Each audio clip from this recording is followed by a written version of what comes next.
What a season it's been for the Oklahoma City Thunder. And it's not over just yet. After one of the most dominant regular seasons in league history, counted out a foul. They've kept it going in the playoffs, rolling their way to the NBA Finals. These guys are uncommon. You know, they do everything right. They're professional, they're high character. While picking up some new hardware along the way. NBA Most Valuable Player, Gilgeous-Alexander! Just 4 wins away from the championship, but it's not going to be easy, as up next they take on a Pacers squad that's been on a magical run of their own.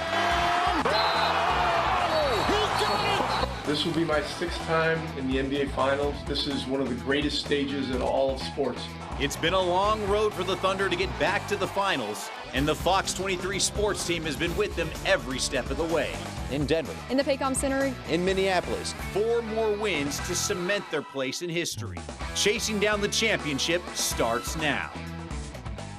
Welcome, everybody, to our Chasing Down the Championship special. I'm Spencer Till. She's Kaylee Carnine.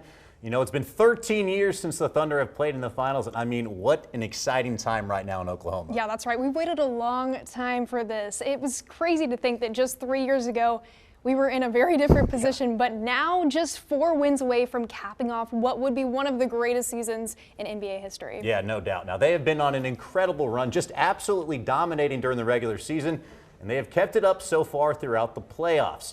This has been easily one of the greatest Thunder teams that anyone has ever seen. OKC went 68-14 during that regular season. Not only was that a franchise record for wins, but it was the 6th best record in NBA history. And then they went into another level once the playoffs got started, sweeping the Grizzlies in the opening round before gutting out a 7-win series against the Nuggets, and then just absolutely dismantling the Timberwolves in 5 games in the Western Conference Finals. But what really makes this team special is the way that they were built. They drafted well, developed guys, and because of that, they have a special connection with their fans. This is an unbelievable fan base. It's an unbelievable community. I've said this many times, but we've got a young team. We've had a young team the last couple of years, and the positivity in the community, the support, the encouragement. When you've got a young team, these are players that are still trying to find their footing in professional basketball, and to exist in a place where everybody kind of has your back, you know, it's helped our players grow. I really believe that. Now, just about the only thing that this Thunder team might be lacking is finals experience. In fact, the only guy that's been here before is Alex Caruso when he won a title with the Lakers back in 2020, and having his experience and leadership has been huge for this team. For them to win and have all the ups and downs of that season and still kind of stay focused, I think that's been our biggest thing, being able to like block out noise. And, you know, obviously there's a lot of stuff about us being young and I guess too happy or whatever the case may be for like us not being ready to like be the next level. But I think the biggest thing with him getting the ring was just like how to stay focused through whatever we're doing and just grow as a team. Taking a look at the Thunder by the numbers, and yeah, they are as dominant as you might expect. OKC is top 4 in the league in both offense and defense, finishing with 54 double-digit wins this year. That's a new NBA record. They could have kept up that dominance and have so far in the postseason as well. And the Pacers have been on a wild ride as well. No one really expected that much from them after they finished 5th in the East after going 50-32 during the regular season. But they have been red hot since then. In the opening round of the playoffs, they took down the Bucks in a thrilling Game 5 overtime. Then they faced the Cavs, a team who had 64 wins this season. Indy took down top-seeded Cleveland, dominating in 5. And finally, they gutted out a 6-game series to win the Eastern Conference Finals against the Knicks. Head coach Rick Carlisle says early this season the Pacers struggled with injuries, but finally have their depth back. Nembhard missed 15 games, and we were 5-10 in those games. We didn't have Nembhard. We didn't have Nesmith. We lost Shepard for a good stretch there. There were some games where we were starting two-way players, but these guys are very young. And so, you know, we're a team that is an ecosystem. You know, we're very dependent on the collective ingredients for the whole team to function at its best. And like Coach said, the Pacers have lots of playmakers. Pascal Siakam can score and rebound and already won a title with the Raptors in 2019. But they also have a lot of good young talent as well. Whether it's Benedict Mathurin or Andrew Nembhard, they have guys that have stepped up this entire postseason. And Miles Turner says that depth is the reason they've had so much success these playoffs. It's a new blueprint for the league, man. I just, I think the years of the super teams and, stacking is just not, it's not as effective as it once was. This NBA, since I've been in the league, this NBA is very trendy, it just shifts. But the new trend now is just kind of what we're doing. OKC does the same thing. Young guys get out and run, defend, and, use the power of friendship is how they call it. During the regular season, the offense averaged 117 points per game, the 7th in the NBA. In the playoffs, that number stayed the exact same, 117 points, but the offense jumped to 2nd in the NBA. Head coach Rick Carlisle says Indy's defense is an area that's needed work, allowing 115 points in the regular season and 113 in the post.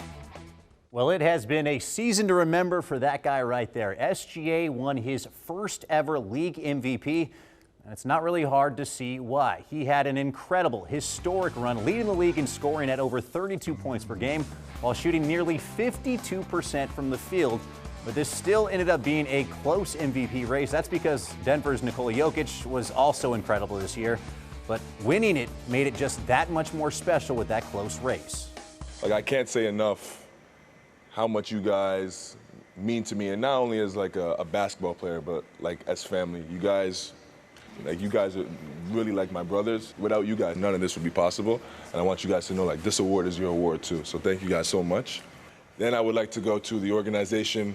You guys do an amazing job of allowing us as players to just enjoy basketball.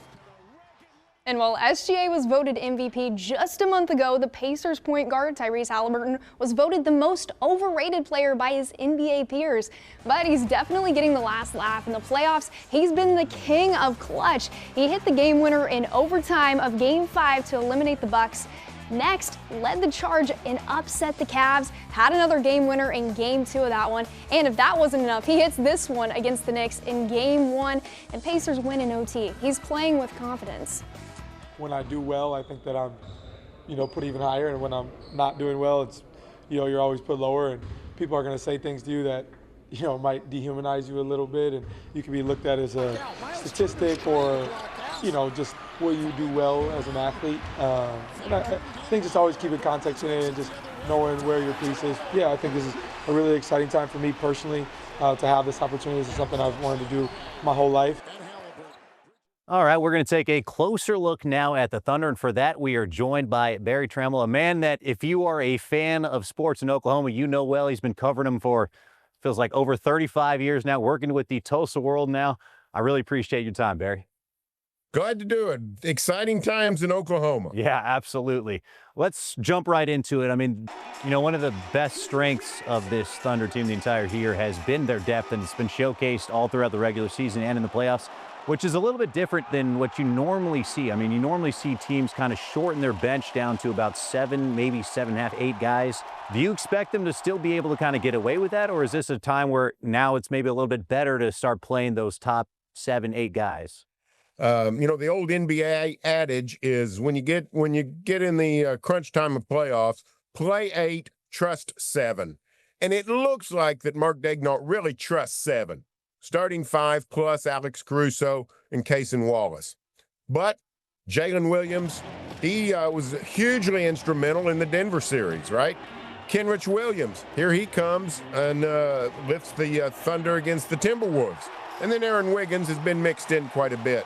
I'm interested to see who Daigneault pulls out of mothballs in the Indy series. The Thunder have shown so many different ways of being efficient scoring. Do you feel like they can keep up this kind of efficiency that they've had in offense as they get ready for this series? Yeah, I think so. Las Vegas certainly thinks this is going to be a high-scoring series, at least on the Thunder side. That's what makes the Thunder such an overwhelming favorite. They've got so much more margin for error. The Thunder throughout the playoffs have shown the ability to kind of dissect the other team. Are they better suited when they're going up against the Pacers at saying, Tyrese Halliburton, you're going to have to score to beat us and we're going to take away everyone else, knowing that he's kind of their playmaker and their engine? Or are they better off saying, you know, we're going to try and take him out of the game and have everyone else try and be the ones that beat us? What'd they do with Jokic? They blitzed him, especially the deeper the series went. Last series, Anthony Edwards drives. Here comes help from the other side, cutting off those gaps. You don't necessarily have to do that with Tyrese Halliburton when you've got a Cason Wallace and a Lou Dort and an Alex Caruso. Big advantage, OKC. Vegas certainly thinks the Thunder have a pretty good chance in this series. How are you feeling? How many games are we going and who you got winning this thing? Well, I've got the Thunder, and I think it'll be relatively short. I think it's a bad matchup for Indiana. I think OKC wins in 5. I mean, they'd win it back there at home. That would be certainly an exciting game and atmosphere for that. Barry, I really appreciate your time. Anyone who's looking for more insight on the Thunder, of course, you can see all of Barry's work on the Tulsa World. And once again, man, I really appreciate your time tonight. Glad to do it. Next, we're going in depth on the Pacers with Dustin Dopirak with the Indianapolis Star and find out how OKC is preparing to slow down Halliburton and the Indy offense. Well, it has been an incredible season for that guy right there. Jaylen Williams is having an awesome year, averaging career highs in both points, rebounds, and assists. And of course, he was voted to his first All-Star team. Now, he's had a good year last year, but he came up a little short in the playoffs, and part of that reason why was why they got bounced in the second round. But he feels like he has really learned from that experience and is a different player this year because of it. I'm in a good spot to where I'm allowed to grow and kind of grow through the growing pains of being young and being in the NBA. So that goes down to coaches and who I'm playing with. I'm just trying to get better than I was the day before, and I think I've done a really good job of just master all those things off the court, and then that allows me to just do what I do on the court. So I think I've just gotten better and better at that. A big final showdown is coming soon, and here to give us some insight on the Pacers is Dustin Dopirak from the Indianapolis Star. Dustin, how are you feeling today? Doing well, hanging in there. It's been a heck of a run. It's been an exhausting playoffs to cover, but it's been a lot of fun. I bet, and it's been exciting for this fan base too. 25 years since the Pacers have been in this position. How are the fans feeling, and how big a moment is this for the state? Yeah, no, I mean, it's huge, appealing to them because obviously it's fast, there's a lot of points, but it's a lot of sharing the basketball. It's not leaning into one guy. It's everybody can be the guy on any given night. Absolutely crazy comebacks in this stretch. So it's really kind of a heightened fever pitch out here. Halliburton, he's been crazy to watch these playoffs. How big does he have to be in this series to contend with the Thunder? I mean, a lot. I mean, that's going to be one of the toughest parts for them is that he's going to be guarded by against Dort, and it's not been easy for him to get around Dort. They're going to need him to be able to play downhill. They're going to need for him to be able to operate in space, get into the paint, and whether he's going to either score or kick out, just make a defense collapse on him. He makes them go. I mean, ultimately, he does not have to be their best player. It's not good for him to force action, but he has to be in a position where, action sort of comes to him. You've got this fast offense that's efficient, but you have this dominant defense. How do you think that clash will look? Yeah, sure. No, I mean, it's definitely tough. I mean, that's the thing is that it is going to take a lot on the Pacers to operate. They're going to want to push. They're going to want to play as fast a pace as possible. But, the tough part about that is that does put you in sometimes risky scenarios for turning the ball over. So they've got to be really smart about that. The Thunder have really been able to do well in these playoffs and all season is create points off turnovers. They're just really good at getting in passing lanes and just taking the ball off you. They can cross match. They have all those type of players, and then they can bring Caruso and Wallace off the bench. It's really a remarkable collection of defenders that they got. Kind of on the flip side, the defense, how are they going to slow down the NBA MVP SGA? They got to keep it from getting 50.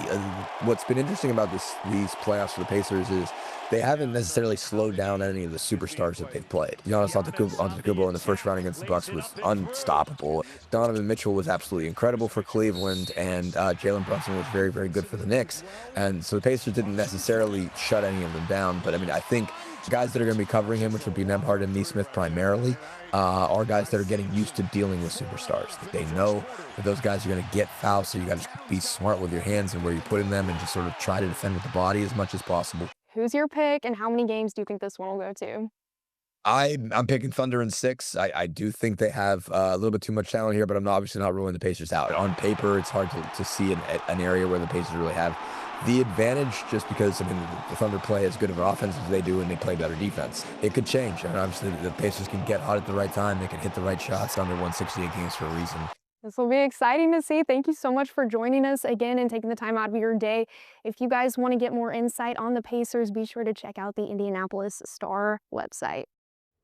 All right, it's time for another quick commercial break, but coming up next, the Thunder continue to break records, only this time it's thanks to Vegas. We'll explain after this. Welcome back to our Chasing Down the Championship special. Now, Kaylee, we've talked a lot about how historic this Thunder team has been this year. Their offense has been incredible, but really what makes them go is what they're doing on the defensive side of the ball. Now, their depth allows this team to play both aggressively and physically, and they are really good at every level, whether that's in the half court, the open court, on the perimeter, or at the rim. This group takes a lot of pride in what they do on defense. We approach every game, we're really aggressive on that end of the floor. I mean, we know that our defense is going to give us a lot of juice on that end of the floor too, and being able to play fast. My main thing, the way I approach any matchup is, I just got to make everything tough. And then it's not only me, it's the whole team. We know what type of team we are, and we still got challenged with different stuff, but we were still able to fight through those challenges and be where we are. Taking a look at the numbers, and yeah, it's not an exaggeration to say this is one of the best defenses that we have seen in a long time. They rank first in the league in opponents' field goal percentage, three-point percentage, forced turnovers, take a breath, points off turnovers, steals, and fast break points allowed. OKC's defense is dominant, but they'll have some work to do. The Pacers push the pace on offense, playing fast and efficiently, and their offense is only heated up in the playoffs. Indiana's field goal percentage is the second best for a finals team through the conference finals in playoff history. A big part, Tyrese Halliburton. He's got the keys to the offense. He's the driving force, averaging 19 points, 10 assists, and 6 rebounds a game in the playoffs. It was clear when we got tied that we needed to surround him with shooting, with toughness, in depth, and resources. And he knew the work that he needed to do. Really proud of how he has just stayed court. He kept playing, kept believing in himself, kept engaging his teammates, kept a great attitude. No more you can ask for. Look at some of these offensive stats up close. The Pacers like to share the wealth. Passing is a big part of their game, averaging 29 assists a game, third in the NBA. They also rank high in field goal percentage, shooting almost 50% from the field. And fast break points helped catapult them to the finals, 17 fast break points per game in the regular season. That's pretty good. Well, Vegas certainly, though, they like the Thunder's chances in this series. OKC is the 7th best odds to win the finals in the history of the NBA, and that's good news for fans because every single team ahead of them has gone on to win the title. In fact, the only team on this list that did not win the title was that 2004 Lakers team, who were also at minus 700. We all got a mindset of 0-0. We gotta, tip the ball every game the same way. So go do what we've been doing all year. Stay together. We come out and play as hard as we can every game, and the pieces will fall in place. I don't think we skipped any steps. I feel like we stuck together, and that's why we're here today. Welcome back to our Chasing Down the Championship special. All right, it's the time that everyone has been waiting for. Our final thoughts on the series. Kaylee, what's on your mind? Well, I think this can be a really great series. There are a lot of storylines to watch, but what I'm really interested to see, which team plays better down the stretch in the clutch. Indiana is the underdog, but that's basically what they have been this entire playoff run, and it hasn't mattered. They play with great pace, and down the stretch in these close games, we've seen time and time again them find a way to pull out some incredible wins. They have 3 of the biggest playoff comebacks in the recent NBA history and have a 20-plus clutch net rating in both the regular and postseason. On top of that, they have a great coach in Rick Carlisle. He's obviously no stranger to the finals, so I'm really interested to see if there ends up being a couple close games, if the Thunder can be the ones to close it out. Yeah, that's definitely a big question line for him. Now, for me, it's what's going on for OKC. I think everybody knows what we're going to get out of SGA. You can basically pencil him in for 30 points every single game. But what are we going to get out of Jaylen Williams? Now, it certainly looks like he has played a lot better this postseason, but he did come up short last year. Can he give them enough on offense to keep this team going? That is the big question line. That is something I'm going to watch and it's definitely going to be a huge piece towards if this team can close it out. Now, I don't know if they need him necessarily to be a star, but if he can give them something, this could be a very quick series, and it could be a moment where we look at the Thunder, in here in about a week and a half, bringing home that title to OKC, which would be absolutely electric and fun to see. All right, well, that is unfortunately all the time we got for you today, but thank you so much for everybody for tuning in. Don't forget, we'll be at every game during the finals, and we'll have live highlights and post-game reaction for you once they go final. That's right. Can't wait to see how the Thunder finish out this year and cap off one of the greatest seasons in NBA history. Have a great night, everybody.